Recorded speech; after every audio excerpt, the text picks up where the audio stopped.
Radio Monaco, le fil vert. Et dans ce fil vert, on parle de véhicules qui bourdonnent, qui filent en toute légèreté. Aujourd'hui, non pas de véhicules qui vrombissent et qui assourdissent.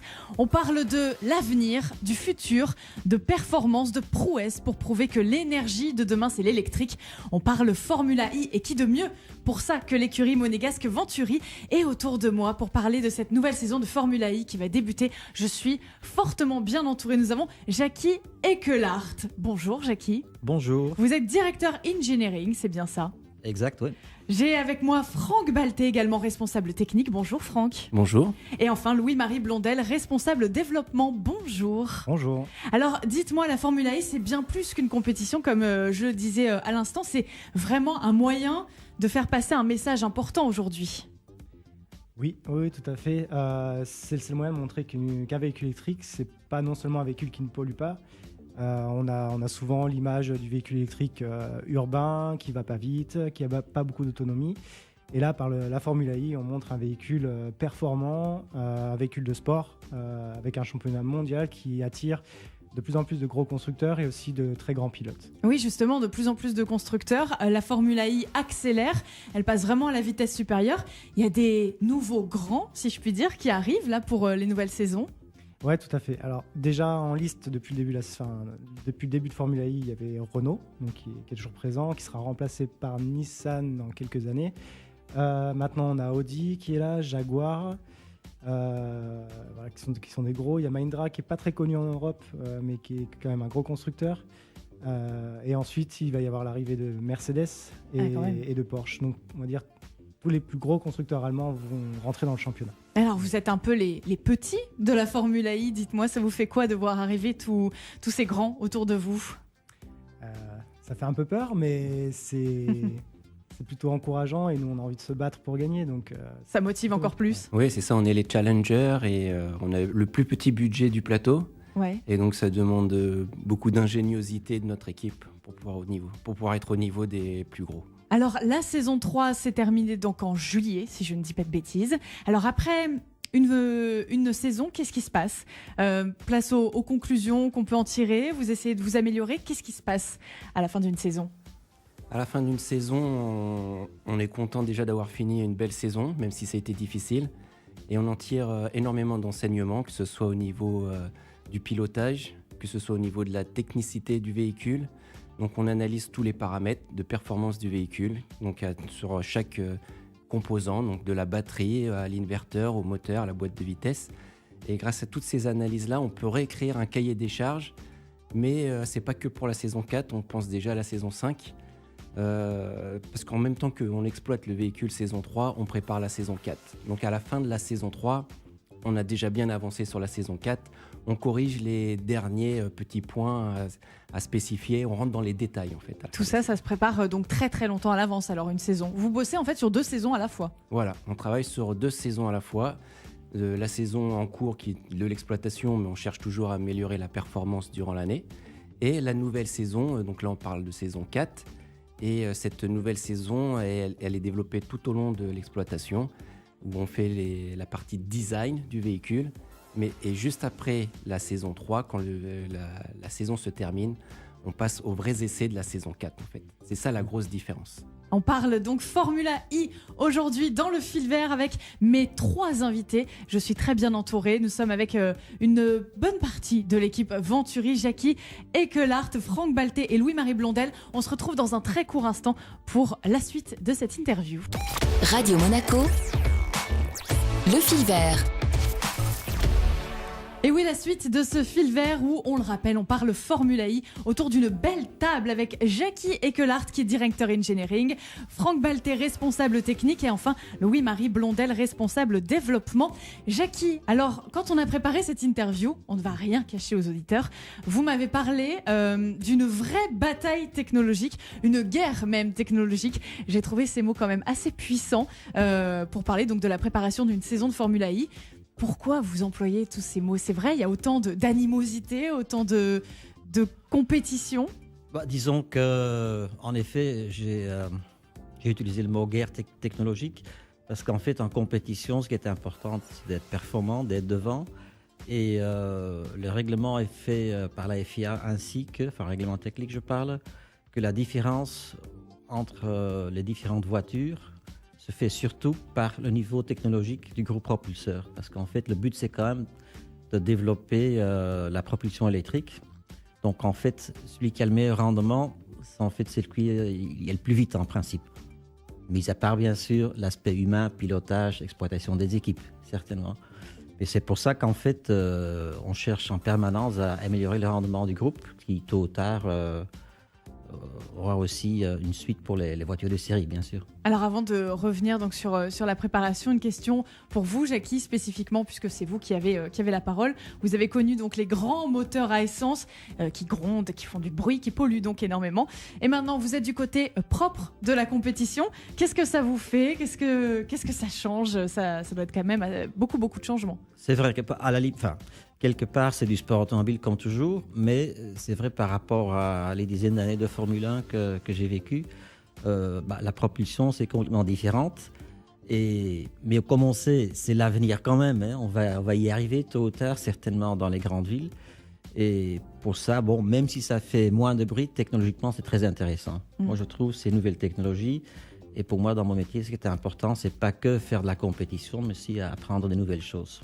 Et ça nous apprend beaucoup de choses, notamment donc la puissance que peuvent avoir ces véhicules électriques. Alors justement, pour les rendre toujours plus puissants, on le disait, il y a énormément de travail. Et ce qui est assez marrant, on va dire, c'est que tout votre travail doit rester confidentiel. Alors là, moi, ça m'intrigue. Vous devez faire attention, non seulement à bien travailler, mais en plus de ça, à ne rien laisser passer comme information, puisque en fait, tout le monde s'épie, tout le monde s'espionne un petit peu pour piquer la technologie des uns des autres. Alors du coup, comment ça se passe ?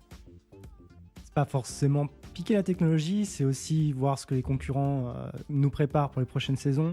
Ça nous permet de jauger un petit peu les solutions techniques employées pour améliorer encore une fois notre véhicule. Donc effectivement, alors dans la réglementation, on n'a pas le droit de cacher les choses. Donc quand on est en meeting par un peu partout dans le monde, on n'a pas le droit de cacher notre groupe motopropulseur. C'est interdit par la FIA. Donc il faut savoir ne pas le montrer. Voilà, il faut savoir ne pas le montrer.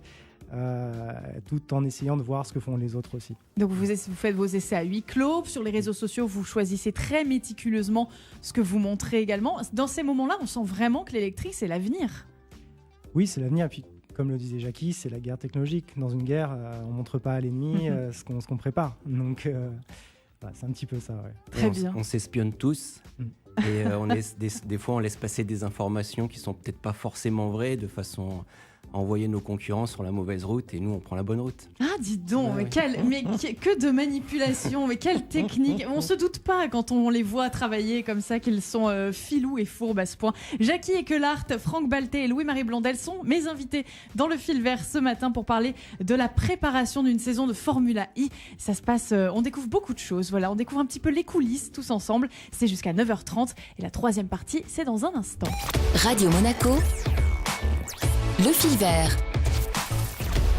Et on parle toujours Formula I et préparation de la Formula I avec trois personnes de Venturi qui travaillent d'arrache-pied. Jackie Ekelhart, c'est difficile à dire, directeur engineering, Franck Baltet, responsable technique et enfin Louis-Marie Blondel, responsable développement. Alors concernant la saison 5 de Formula I, donc là on parlait de la préparation de la saison 4, vous le disiez, on prépare souvent 2 saisons à la fois, vous êtes partout à la fois.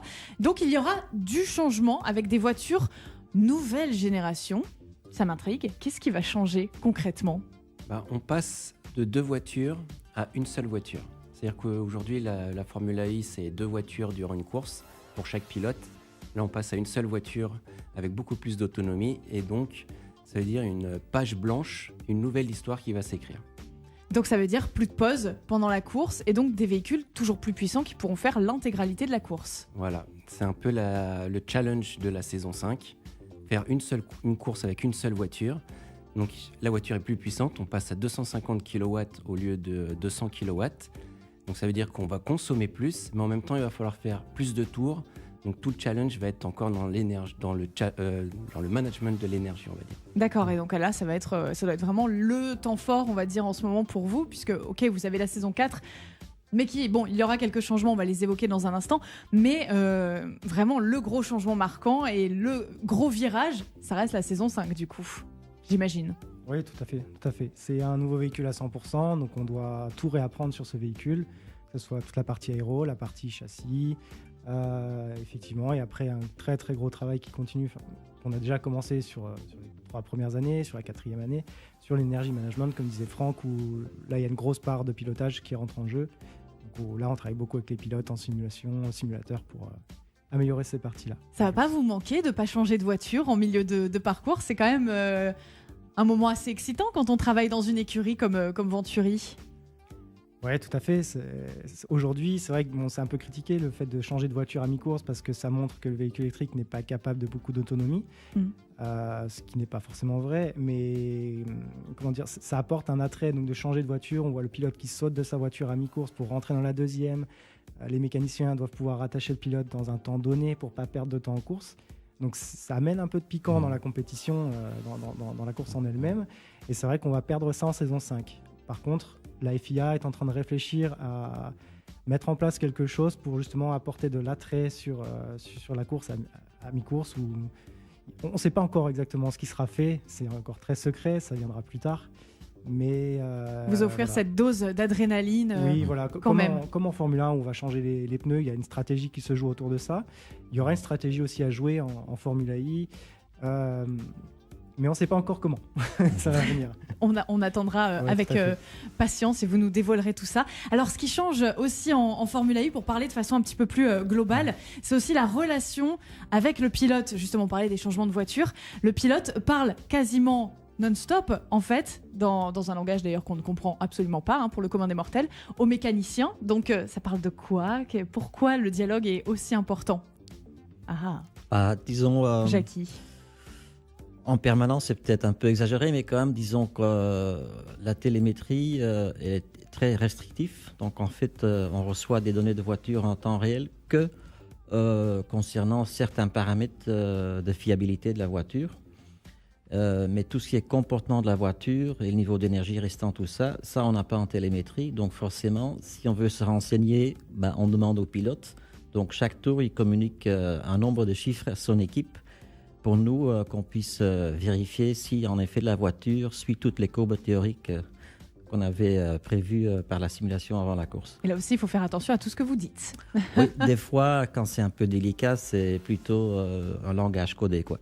La saison 4 de Formula I, ça débute le 2 décembre à Hong Kong avec des petits nouveaux au niveau du circuit, c'est ça? La Suisse qui fait son apparition. Ça doit être sympa pour vous à redécouvrir, on va dire, la Suisse. Vous attendez ça avec impatience? Oui, le circuit sera à Zurich. Ouais. Et si je ne me trompe pas, Jackie, c'est depuis 1955. Je pense, oui. Ouais, Il n'y avait pas eu de On n'avait Grand pas vu Prix la en Suisse. Suisse. Donc Waouh. ça va être excitant, mais il y a aussi Rome, il y a aussi Santiago di Chile, il y a Plein plein de de belles nouveautés dates. cette année, disons. Donc c'est aussi pour nous une nouvelle aventure parce que c'est des nouvelles pistes qu'on ne connaît pas. Et c'est un vrai challenge de tester nos voitures sur des pistes inconnues en fait. Évidemment, nous on va suivre ça de très près. Les premiers essais pour la saison suivante, la 5e, ce sera dès mars prochain.